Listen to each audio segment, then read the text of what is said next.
اعوذ باللہ من الشیطان الرجیم، بسم اللہ الرحمن الرحیم۔ السلام علیکم ویورز، کیسے ہیں آپ سب؟ ویورز، آج جو واقعہ میں آپ کے لیے لے کر آئی ہوں وہ ایک ہندو کا ہے، اور وہ ہندو قرآن پاک کو پورے احترام کے ساتھ چھاپنے کی وجہ سے آگ سے کیسے محفوظ رہا۔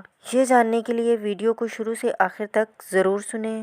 ہمارے اس واقعے کا نام ہے آگ کا عذاب۔ اس سے پہلے کہ میں یہ واقعہ شروع کروں، آپ میرے چینل کو فالو کر لیں، لائک کر لیں اور بیل آئیکن پر کلک کر لیں تاکہ ہر ویڈیو کا نوٹیفیکیشن آپ کو پہنچ سکے۔ بھارت کے مشہور شہر لکھنؤ میں ایک نیک دل ہندو رہتا تھا۔ اس کے نیک دل اور شریف ہونے کی ایک نشانی یہ تھی کہ وہ اپنی قوم کے دوسرے لوگوں کی طرح مسلمانوں کا دشمن نہ تھا۔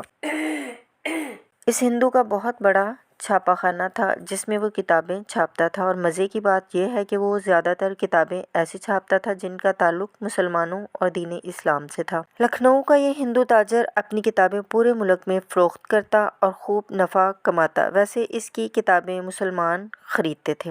مسلمانوں کی دینی کتابیں چھاپنے اور فروخت کرنے کے بارے میں کہا جا سکتا ہے کہ یہ اس ہندو تاجر کی تجارتی سمجھ بوجھ تھی۔ جب اسے یہ اندازہ ہوا کہ مسلمان یہ کتابیں لازمی طور پر خریدیں گے تو اس نے ان کی کتابیں چھاپنی شروع کر دی، لیکن یہ اندازہ ہوتا ہے کہ اس نے یہ کتابیں صرف کاروبار کے لیے شائع نہ کی، بلکہ اس کی وجہ یہ بھی ہو سکتی ہے کہ اس کے دل میں ان کتابوں کی عزت ہو۔ یہ بات اس لیے ٹھیک معلوم ہوتی ہے کہ جب یہ کتابیں چھاپی جاتی تھیں تو وہ ان لوگوں کے لباس اور جسم کو پاک رکھنے کا خاص انتظام کرتا تھا جو اس کے چھاپے خانے میں کام کرتے تھے۔ چھپائی وغیرہ کا کام مسلمان کرتے تھے اور ان کے لیے ضروری تھا کہ کام شروع کرنے سے پہلے باقاعدہ وضو کر لیں۔ اس زمانے میں چھاپے خانے کی مشینیں بالکل سادہ تھیں اور کتابت کا طریقہ بھی بالکل سادہ ہی تھا۔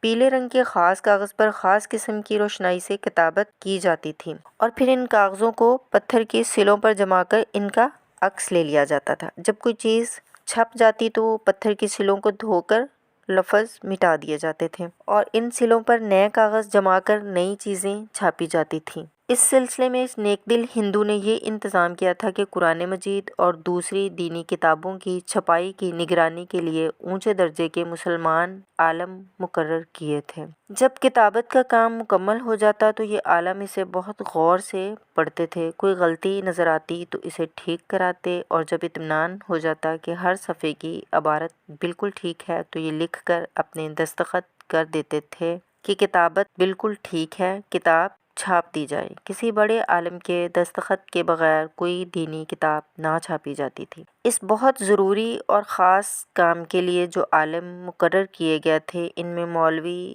سید جعفر علی بھی تھے۔ راکم کہتے ہیں کہ کچھ دن پہلے ہماری ملاقات ان کے نواسے سے ہوئی تھی۔ انہوں نے لکھنؤ کے اس ہندو تاجر کتب کے بارے میں ایک ایسی بات سنائی کہ جسے ہم قرآن مجید، فرقان حمید کا معجزہ اور اس ہندو کی نیک دلی کا انعام کہہ سکتے ہیں۔ انہوں نے بیان کیا کہ میں نے اپنے نانا جان سے سنا کہ جب اس ہندو تاجر کا انتقال ہوا تو اس کے مذہب کے مطابق اس کی چتا تیار کی گئی۔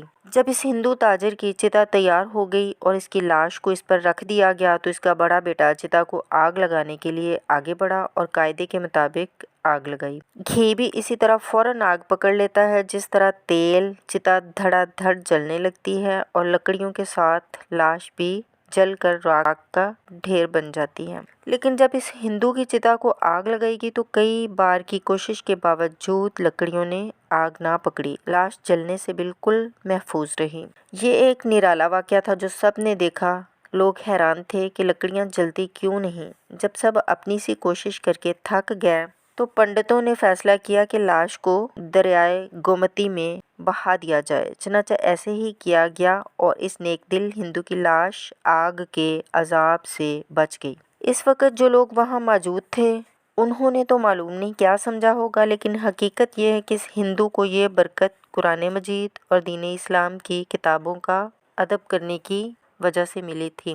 اس ہندو کا نام منشی نول کشور یعنی خوبصورت لڑکا تھا۔ معلوم نہیں اب اس کا قائم کیا ہوا کتب خانہ موجود ہے یا نہیں، اور اس کے وارثوں میں بھی کوئی ایسا ہے یا نہیں جو قرآن مجید اور مسلمانوں کی دینی کتابیں چھاپتا اور ان کا ادب کرتا ہو، لیکن 1947 تک ہندوستان میں سب سے بڑا کتب خانہ اور چھاپا خانہ اسی کا تھا اور اس کا نام بہت عزت سے لیا جاتا ہے۔ ویورز کمنٹس میں لازمی بتائیں کہ اس نیک دل ہندو کا واقعہ آپ کو کیسا لگا۔ اچھا لگا ہو تو ایک لائک دے دیں اور شیئر بھی کر دیں، اور نئے آنے والے بھی چینل کو سبسکرائب کر لیں، لائک کر لیں اور بیل آئیکن پر کلک کر لیں تاکہ ہماری ہر ویڈیو کا نوٹیفیکیشن ان تک بھی پہنچ سکے۔ ملاقات ہوتی ہے کسی اور واقعے کے ساتھ۔ اجازت چاہتی ہوں۔ اللہ آپ کی ہر دلی تمنا پوری کرے، آمین۔ اللہ حافظ۔